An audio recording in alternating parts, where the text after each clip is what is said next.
Hello everyone, I am Mads Bartenkop from Kaizer Power Electronics, and this is, I believe, is part 6 of the moving into the new lab, workshop, everything, the new house video. So right now I am at a state where I have cleaned out the basement, and it is now ready to set up the lab itself. If we can take a quick look around here, start this way. You can see that all this remains. This is now an electronics Gothic cave. There's really nothing I can do about that right now. I'm not tearing that down. The bar remains.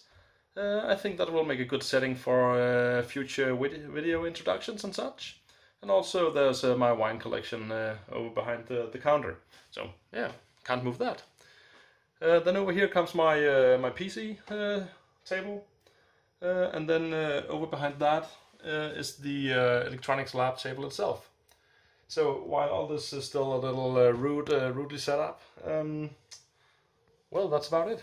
And over here is the stack of equipment and measurement gear, etc. over here at the back.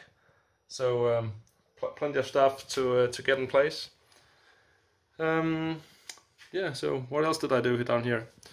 I got myself a radon detector. Right now it's around 110 becquerel per cubic meters. That's roughly twice as much as average, but not high enough to really be at an alarming rate, so that's fine. I also made a pretty huge hole in the wall to install a heat exchanging fan, so it takes air in and out, 70 seconds in and then 70 seconds out, and uses the heat from the exhaust air to heat up the air it takes in. That's quite nice. It's all done in a ceramic element, so it doesn't require any power, only for the fan of course.